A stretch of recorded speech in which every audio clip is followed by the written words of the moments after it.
Short with the super chat also says, putting Cube that low is political backlash. I almost felt like Cube is low key being blackballed. They're trying to be Oh, funny. it ain't low key.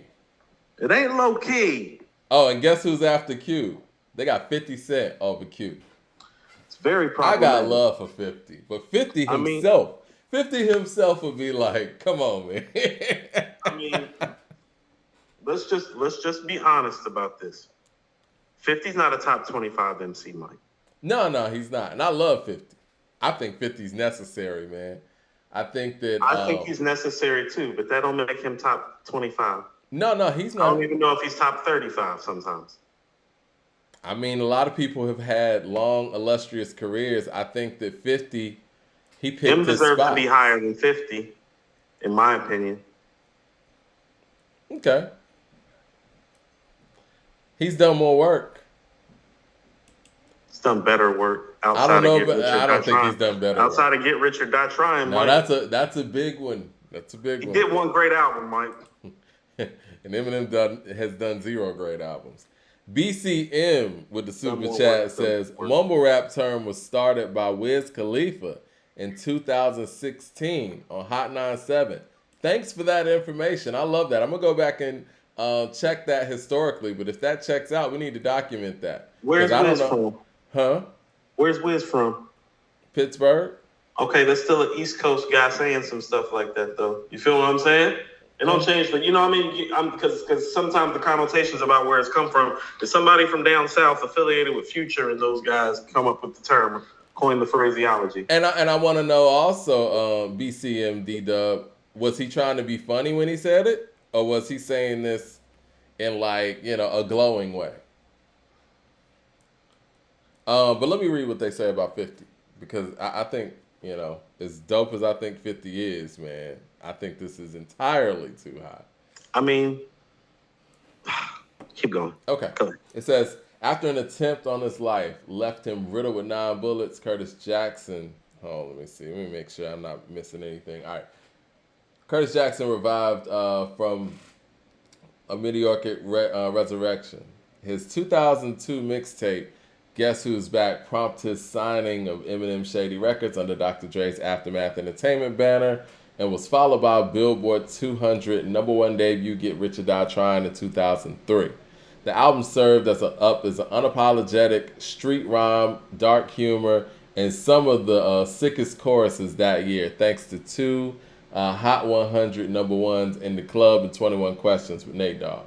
Reviving gangster rap in the process, Get Rich or Die Trying also nabbed a stunning 9 times platinum RIAA certification. Before powering up of his TV empire, 50 Cent continued to top the charts with his follow-ups like The Massacre and Curtis, while also making stars of his G-Unit label roster mates, including Lloyd Banks, Young Buck, and The Game.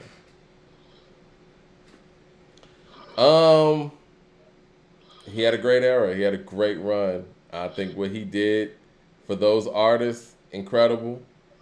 But I think even in that little paragraph, it could show that the time span was, small, especially in relation to somebody like an Ice Cube, whose career spanned over a long duration.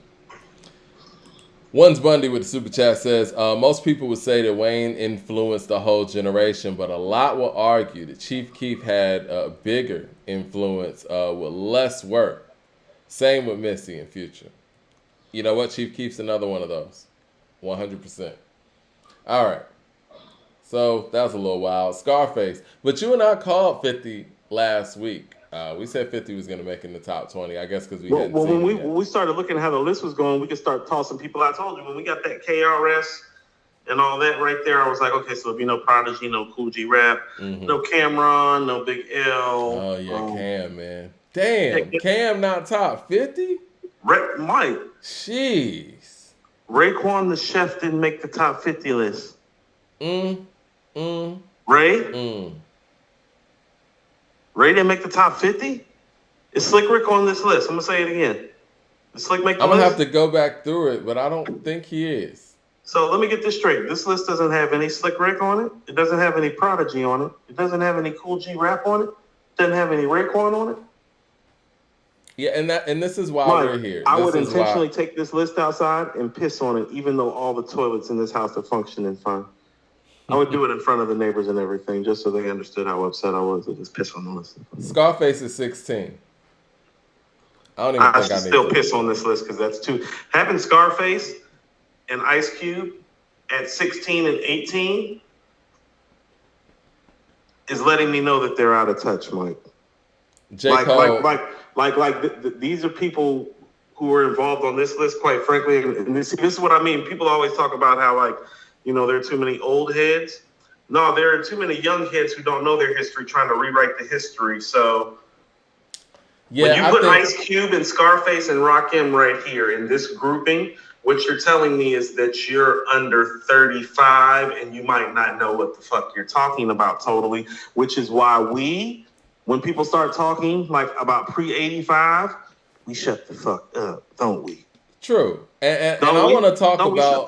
Don't we shut the fuck up when we get outside of a range of us really being able to know and understand and be like, no, of we need to consult somebody like that. We need to do a legends list because we really can't speak on it like that because we don't know it like that. Right. And what I was going to say, though, we're going to talk about even that episode we did, what was that, Friday, with the Kendrick Lamar stuff and how he was sliding. And I heard some concerns that people had out there. You know, I was listening to y'all on Twitter, and I want to consider all of those things. And the bottom line is I want to make sure that we get this thing right. You know what I mean? I don't want this to look biased on any levels, you know. I'm tired of the Kendrick stands, Mike. I understand what you're saying. But, you know, we'll put it all in context. We'll put it all in context.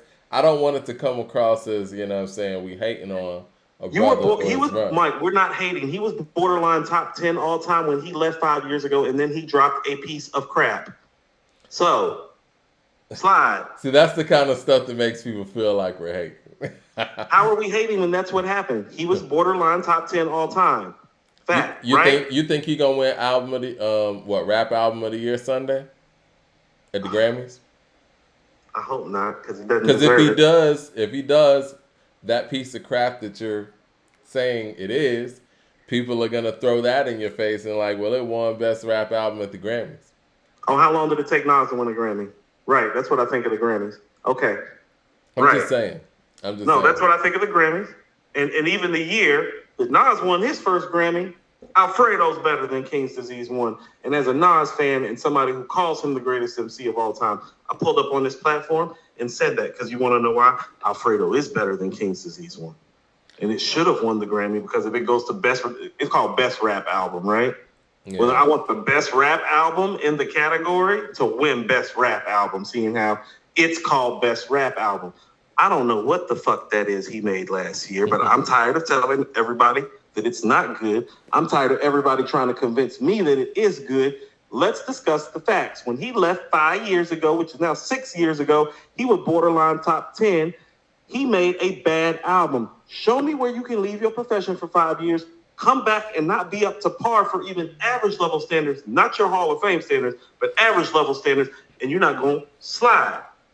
He's sliding because he ain't did the work, and the work that he just gave us isn't good. Stop taking up for him. I understand. So tired of people taking up for him. Like, it's starting to piss me off how much people are taking up for him. The music's whack. We've all been there, Coop. I think that when an artist that you love so much and been waiting for so long to come back, when they come back with a piece of work, and there's some superb lyricism on there, people try to make themselves like the effort, to a level that maybe they shouldn't. This is how I kind of look at it. If you take his name and voice off of it and put somebody else there, do you feel the same way about the album? And, and we could say for Damn or, if that was Ab-Soul's album, I still feel like it would be as great as it was. If Ab-Soul just made this album, people wouldn't even really consider it. You know what I mean? But since it's Kendrick and, we have an affinity for Kendrick, we want to make it sound like it's album of the year. It wasn't, for such a heavy year of 2022.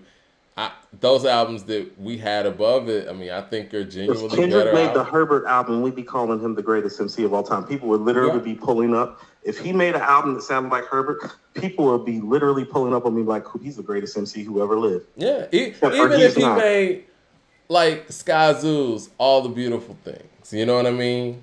Like if he Brilliant, would have yeah. made that, or if he would have made this current Sky Zoo album, we would still be talking about it. Like, Yeah, Coop, do you hear how genius the project is? It's like, which one? Good Kid, Mad City? Andre Shashir with the super chat says, "What up, fellas?" Not this. Andre Shashir says, "What up, fellas? The way that this trash list is looking, it's trending towards Eminem being number one." Checking my head. I predict that Eminem will probably be number two. I think Pac's gonna be number one. Good. Black History Because Month. I know Nas ain't making number one on this list. Because No, Nas might be Kendrick number are in 9. there. Nas about to be like 10. Yeah, he might be. If you got Rakim at 13, and we're gonna get to that. DeCarlo with the super chat says Kendrick should still be borderline top 10 because the only rapper that's even in his lane that put out work worth mentioning is Nas. Did Nas go down when he put out Mid? Yes. The answer is yes. Hold on. The answer is yes. The answer And is actually documented on the takeover by Jay. Yeah, the answer is yes. Mad Max with the Top super. 10. Hold on, Mike. What did he say? What did he say? Went from top 10 to not mention at all. That's what he said. That's what Jay-Z And said. he on was the tape. higher than 10. Yeah. And then top 10. Yeah, it's true. So Mad Max this with is what I'm the talking about. How too many young people making this list that don't know the history. Like, the people talk about Nas that way. The fuck they did. Yes, they did. Mike, I almost got into some fist fights about it. I was there. I was physically there when that happened. Yeah, that happened. They're like, yo, your boy, that's your boy. Mike, Greensboro, North Carolina. You know how many people rolled up on me and was like, yo, so that's your boy? After Nostradamus, you heard your boy, right? Lord. It's an epic episode, y'all. Thumbs up in the chat, man, so we can get more people in here. Yeah, hit like and subscribe on the page. Niggas don't even know their history. Sitting up here talking about they didn't do Nas like that. Yes, they did. It actually got documented on a diss record that everybody talks about. It's called The Takeover. It's on the blueprint by Jay-Z. How much more publicity do you want of people saying that? Documentation. Mad Max with the super chat says, peep the global aspect of this list. It's not about the young people. It's about people from other countries who got into hip-hop through M. They're making the list not based on the country the genre was made in. You know, I think we saw something like that on Twitter where somebody was like, they brought up, you know, I guess just the global aspect of something. I forgot what the discussion was. What we do have to understand, obviously, hip-hop is global now. But it's kind of like basketball, right? It's like the NBA. Yes, basketball is global. But the NBA is the NBA.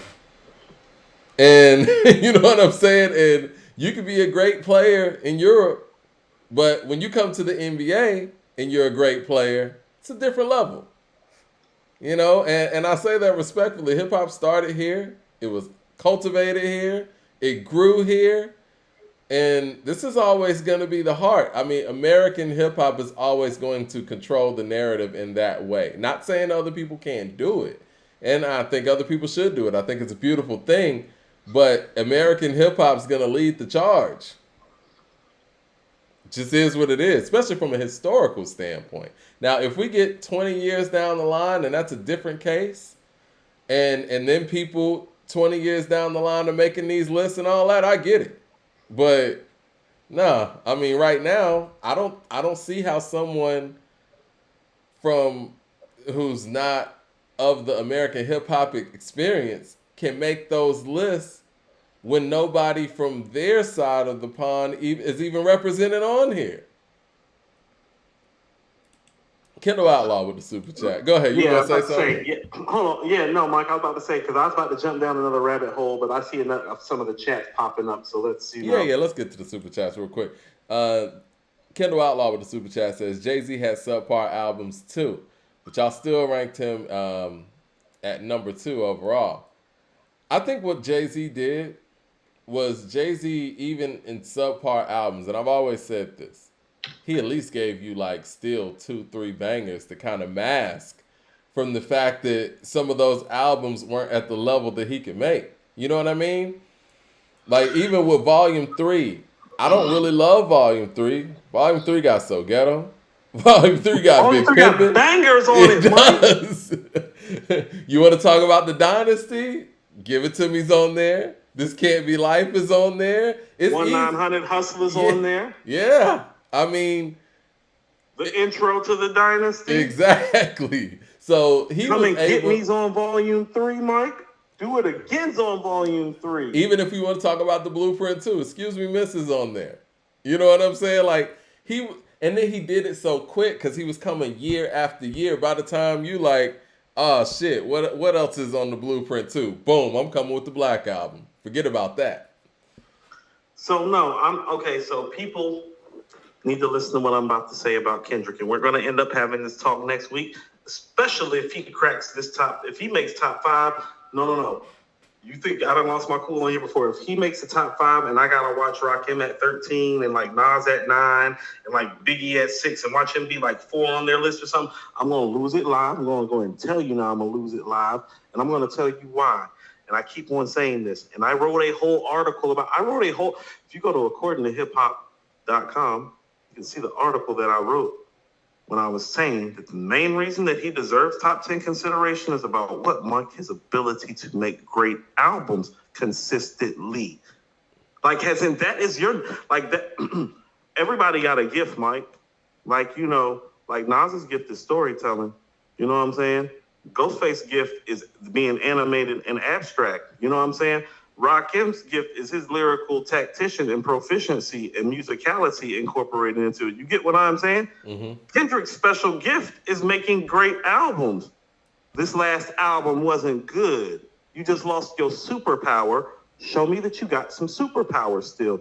Because that's what my top 10 MCs are. They superheroes. After 5 years, again, after 5 years of a break, to drop this now, if he dropped this album, like I said, and I've said this before, in 2019, and by I don't even think we would have went this hard on it. You know what I mean? It would have been like, okay, well, he gonna get him next time. Look, but after a 5-year break, I called all of this, by the way. How many? You did call all of this, Mike. Hold on. Can we pause for a second? First of all, I want to finish what all the great MCs do well. First of all, Biggie's special gift is actually he got all the gifts. Biggie does a little bit of everything well. Yeah, he's Captain Planet, man. How he is up in this mode. How many times do we talk about Conversational Jay on this show? It's his gift when he gets conversational, intimate with you like that. You can't fuck with him when he does that.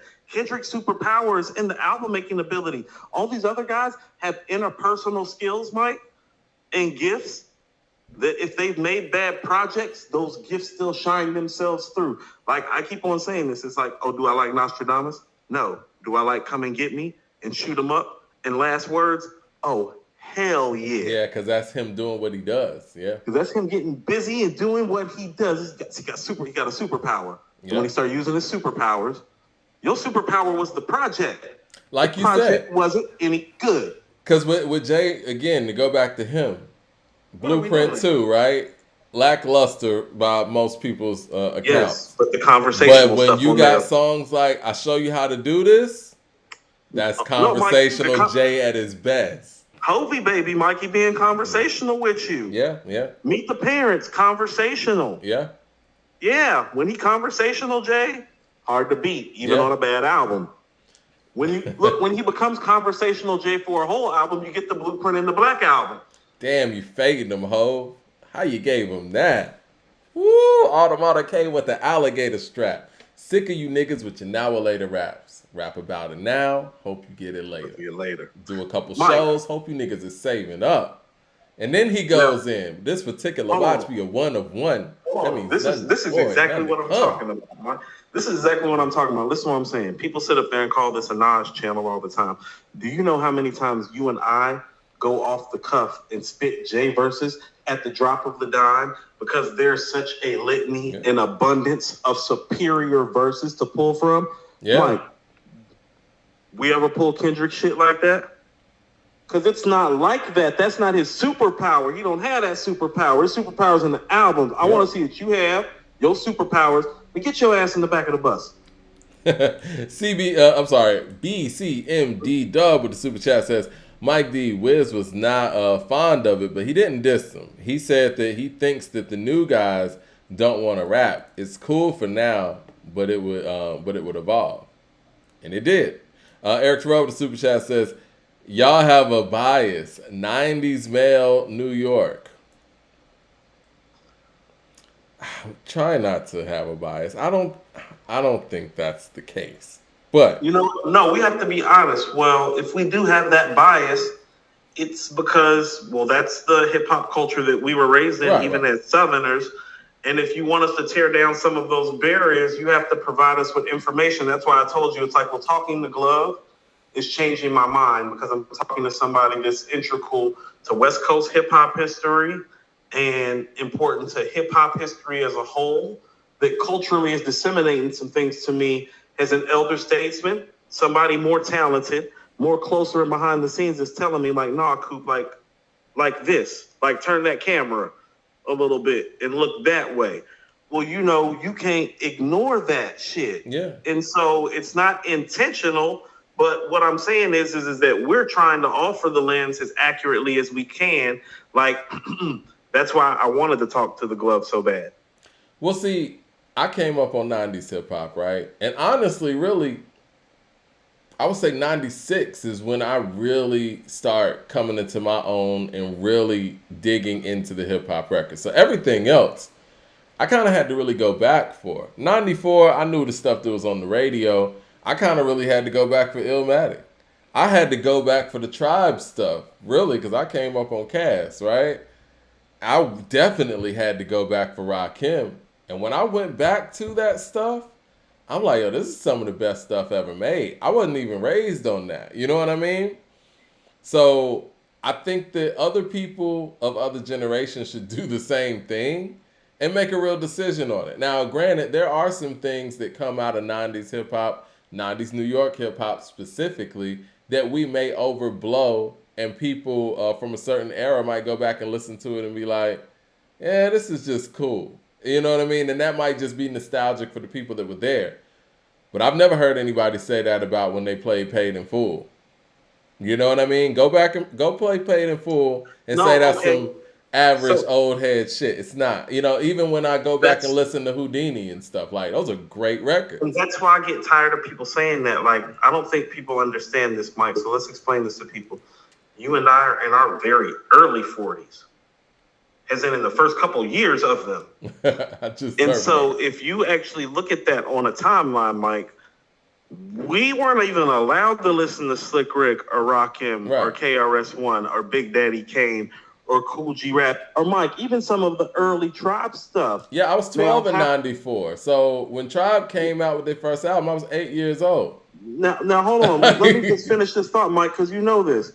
Now, how did we get so indoctrinated and acquainted with all these things? We had to go back. And what did we find when we went back?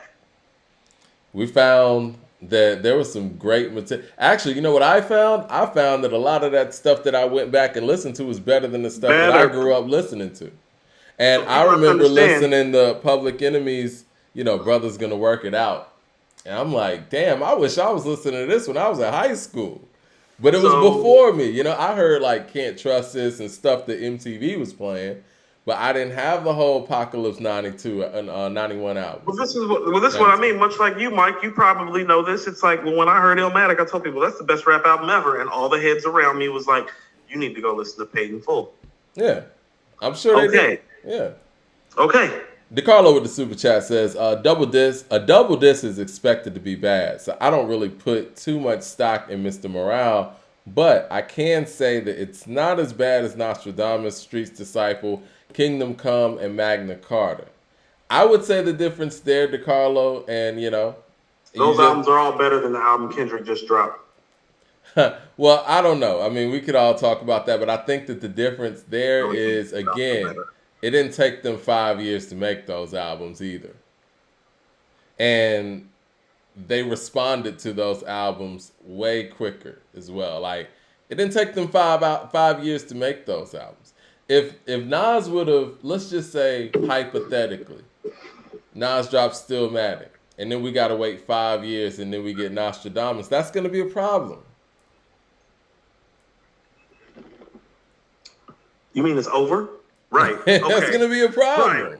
Hold on. What? It's Yeah. over. What? Did you say it's over? So we Yeah. got to put that in context. I mean, we're not. That's the 5 years is probably the biggest reason. Like I said, You know if how this many people are album would have looking for a reason came to, do you know how many people looking for a reason to blackball Nas in this industry? You think if he would have pulled a move like that, it would have gone well? Oh, hell no. because 5 years missing, it's a grandioso return. I mean, we've never seen anything like I it, told and you I it was said the this only before. Like Rakim. The only thing we have to compare it to is Rakim. And his I'm going to group say this broke again. up. That's When even Rakim different.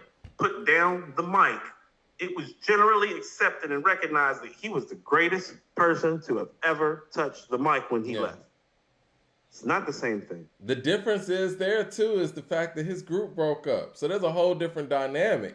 I could see if, the Eric B and Rakim stuff was truly just Rakim solo stuff, right? And then he takes 5 years off and then comes back.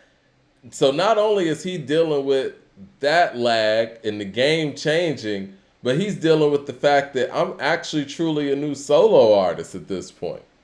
Yeah, but like, just stop telling me that it's good, Mike. I'm only upset because people keep lying to me, Mike. Like I don't do this, and like I don't, Mike. My job, half of my life now, is literally listening to albums all the time. It's like literally what a large majority of the last 3 years have been dedicated to. It's what half my life been dedicated to on some sort of level. Stop telling me that this album is good. And Like, you're a stop Kendrick lying to fan. me. And Like, you're if a it was Kendrick good, fan. if it was good, I tell you, you want to know what's great? Damn is great. Butterfly is epic. Good Kid, Mad City, some of the best hip hop you're gonna find no matter what era. Yeah. That last album's not any good. I don't care how many of you stands or fans come out. You're not about to get me to pivot off of what I know, because I know what Paid in Full sounds like. I know what Illmatic sounds like, and Aquemini, and the infamous, thanks to Glove, Doggy Style, The Chronic, 2001. No, it's not even, Mike. We don't even have to go there, Coop. We know what Damn sounds like. That shit's not even murder music from Mobb Deep. You understand? It's not even murder music. It's not Stillmatic. It's not, like, it's not even Life is Good level. Like, it's not better than American Gangster. Like, it's, you understand what I'm saying? Like, like projects that would rank like 5, 6, or 7, like in Jay and Nas's catalog, like, are so vastly superior to this piece of shit he just put out. Stop telling me that it's good. Because every time I'd be like, well, name the songs, and they'd be like, well, the lyrics and the writing on the, no, fam, what you playing? What you put in the whip? Let me get to these super chats. Esquire with the super chat says, is Seven Seal better than Mr. Morale? How about Nasir? Raw footage, Ice Cube, Immobilarity. Mr. Morale is mid, but not enough to discredit 4 incredible albums right out the gate. 5-year break or not. Got Live from New York and sneakers on it, Mike. We can't say 5-year break or not, Esquire, because again, the 5-year break is a factor. You know what I'm saying? Like, you took 5 years and you come back with this. None of those records that you mentioned, it was a 2-year break of all of them. And there were follow-ups there. And many of those records you mentioned, these guys had already been like 10 plus years into their career. Nasir, that's way down the line. Like, Nas is already solidified at that point. Mad Max in the super chat says, K Dot's albums are his superpower. More like how theatrical he is on Dot's albums are overrated to me. To Pimp a Butterfly got 5 or 6 skips. Damn got 4 or 5. Good Kid, Mad City got 3 or 4. Mad Max ain't feeling Kendrick like that. We get to these other super chats and we'll get back to this list. LP with the super chat says, what's wrong with thinking that 90s era hip hop is the best? If it is. Isn't soul's best era in the 60s? Rock's in the 70s, pop's in the 80s, country's in the 60s? It's an objective observation. Music hits peaks. 90s hip hop is peak. I agree with that. I think that, to me, 70s, I think 70s the best decade of music altogether. I could see the soul for the 60s or whatever. But yeah, 90s hip hop, I don't think album for album any era's fucking with that. Like, I would love to match that up with anybody. What you want? Like, Here's what. Okay, so let me ask you something. oh, Jay We Short need to with the kind of super stay. We chat. need to kind of stay on task a little bit and Yeah, get yeah, back we're to gonna the get list. back to it. Let me get to these super chats Yeah, real get to the quick. super chats and get back to the Jay list. Short says, you guys are right about not being there because my uncle still says Cool Mo D was the man back then till he went to You missed it. commercial. People think LL was the only one out there. Yeah, yeah. I mean, But we I missed know all that, people so of we that don't speak era. on it. I know people of that era who still say that Cool Mo D beat LL. They just say LL had the machine. Esquire with the Facts. super chat says, and Kumo D's not on this list either, by the way. Esquire with the super chat says, so 4.25, I'm sorry, a 4.25 out of 5 is a bad album because that's what y'all rated Mr. Morale, which is personally closer to a 3.5 to me. I think we ended up changing it, but yeah. That's a nice try. That was the original rating that we gave. And we did a year-end show where we went and reviewed and re-rated everything, and it definitely did not get that. And this is what I mean. Let me say this again. That's the guy that made Good Kid, Mad City, right? In Section 80. And To Pimp a Butterfly and Damn, right? That's the same person? That's the same individual and human being. He's still in his That's prime, why too. the album ain't no damn good, everybody. Now, go show me where you think that the output musically, and I've been asking people for a year now, nobody wants to give me a clear answer. They just tell me that I'm hating. I want you to show me the songs where it matches up with the best of the best on those other projects. Like, there's not one song. I said this. There's not one song on either one of those discs that's going to make his greatest hits. Not one. No, it's true. If Kendrick Lamar was to do a greatest hits right now, there's not one song on there justifiably that you would be able to put on there. If you did, you would be forcing it on there. You would force Right. N95 It would on sound there. so bad in relationship to those other songs. Like, you going to put, like, how about this? Go play Silent Hill in N95 and then go play Backseat Freestyle and Bitch Don't Kill My Vibe. Yeah, yeah. Right. Gab, Get your feelings hurt if you want to, and that's the best that album has to offer. play That's Money why the Trees or album's something. not any good. Listen to what I'm saying. I want people to go play N9. All you people taking out for Kendrick, go play N95 and Silent Hill, and then play Bitch Don't Kill My Vibe and Backseat Freestyle, and tell me that I'm tripping, because what you're going to find is musically, you don't want to know what the hell you talking about. Not me. Or They're Money. the two best records on there. Those are the two best songs on there, Mike. They're not even sniffing his top level. Yeah, and that's not even mentioning stuff like Money Trees. Like I said, it's not even sniffing his top level. Money Trees is the top of the level. Yeah.